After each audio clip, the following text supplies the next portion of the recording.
রাতে দেরি করে ঘুমালে 5টি বিপদ আপনার লাইফে চলে আসবে। মাস্ট বি আপনার লাইফে 5টি বিপদ চলে আসবে, 5টি ক্ষতি আপনার নিজের ভিতরে, রোগ, বিভিন্ন ধরনের সমস্যা আপনার ভিতরে সৃষ্টি হবে।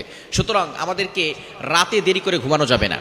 আল্লাহ পাক রব্বুল আলামিন কিন্তু আমাদেরকে সিস্টেম করে দিয়েছেন কখন ঘুমাতে হবে আর কখন কাজ করতে হবে। কিন্তু দুঃখজনক হলেও সত্য, আমরা কোরআন থেকে দূরে সরে গিয়ে আমরা আল্লাহ তাআলা যেই সময় বিশ্রাম নিতে বলেছেন, ঘুমাতে বলেছেন, সেই সময় বিশ্রাম না করে সেই সময় পড়ালেখার কাজ করি। আর যেই সময় আল্লাহ পাক রব্বুল আলামিন পড়ালেখা কাজ করতে বলেছেন সেই সময় আমরা ঘুমিয়ে থাকি। খবরদার, এটা করা যাবে না। আল্লাহ পাক রব্বুল আলামিন নিজে বলছেন 30 নম্বর পারার 1 নম্বর পৃষ্ঠার 9-10 নম্বর লাইনগুলোতে, সূরা নাবায়ের 9-10 নম্বর আয়াতগুলোতে আল্লাহ পাক রব্বুল আলামিন জানিয়ে দিয়েছেন, ওয়াজআলনাল লাইলা লিবাসা ওয়াজআলনান নাহারা মাআশা।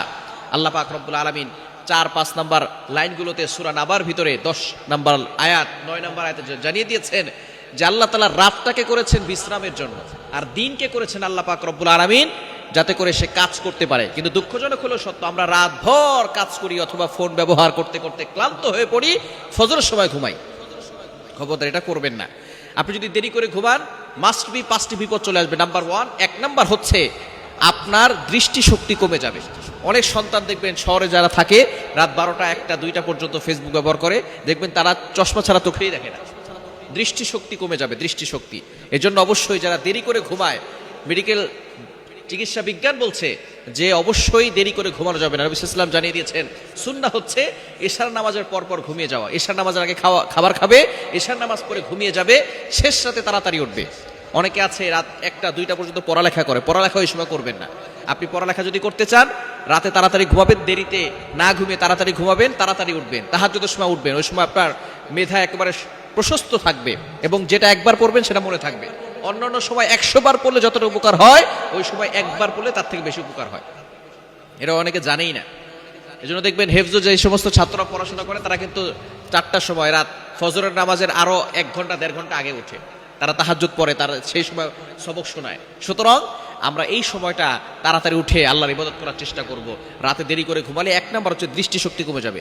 2 নাম্বার স্মৃতিশক্তি কমে যাবে। স্মৃতিশক্তি, আপনি অনেক কিছু মনে রাখতে পারবেন না। অনেক বাবা মারা বলে যে আমার সন্তান পড়া মনে রাখতে পারে না, এই যে রাতে দেরি করে ঘুমায় এই জন্য পড়া মনে থাকে না, স্মৃতিশক্তি কমে যায়। 3 নাম্বার হচ্ছে মাথা ব্যথা, বিভিন্ন ধরনের মাথার সমস্যা হয়, ব্রেনে সমস্যা পড়ে, ব্রেনে এফেক্ট পড়ে, যার কারণে অনেক ধরনের সমস্যা হয়। 4 নাম্বার চোখের নিচে কালো দাগ পড়ে যায়, শরীরে ক্লান্তি ভাব কখনো দূর হয় না। এবং 5 নাম্বার হচ্ছে আপনার রোগ প্রতিরোধ ক্ষমতা কমে যাবে, আপনার কোনো কিছু ভালো লাগবে না, কোনো কিছুতে কাজে মন বসবে না। সুতরাং রাতে দেরি করে ঘুমালে কোনো ব্যক্তি সফলও হতে পারে না। এজন্য সকালটা যদি কেউ ঘুমিয়ে থাকে, যে ব্যক্তি রাতে দেরি করে ঘুমায় সে ফজরও পড়তে পারে না, সকালের বরকত সময়টাও সে পায় না। এজন্য যদি আপনি আপনার লাইফে বরকত পেতে চান, সকালটাকে কাজে লাগাবেন, সুবে সাদিকের সময়টাকে কাজে লাগাবেন, ফজরের নামাজ পড়বেন, ওই সময়টা সকালবেলা দোকান খুলবেন, ব্যবসায়িক প্রতিষ্ঠানে যাবেন এবং ঘরের ভিতরে যদি আপনি আমল করতে পারেন ইনশাআল্লাহ, ওই সময়টা হচ্ছে সকালটা বরকতময় সময়।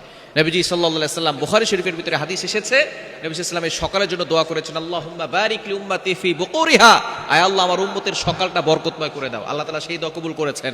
সুতরাং যদি সফলতা অর্জন করতে চান তাহলে অবশ্যই সকালবেলা আপনি সকালবেলার সময়টাকে কাজে লাগাবেন, রাতে দেরি করে ঘুমাবেন না, এই কঠিন বিপদে আপনি পড়ে যাবেন।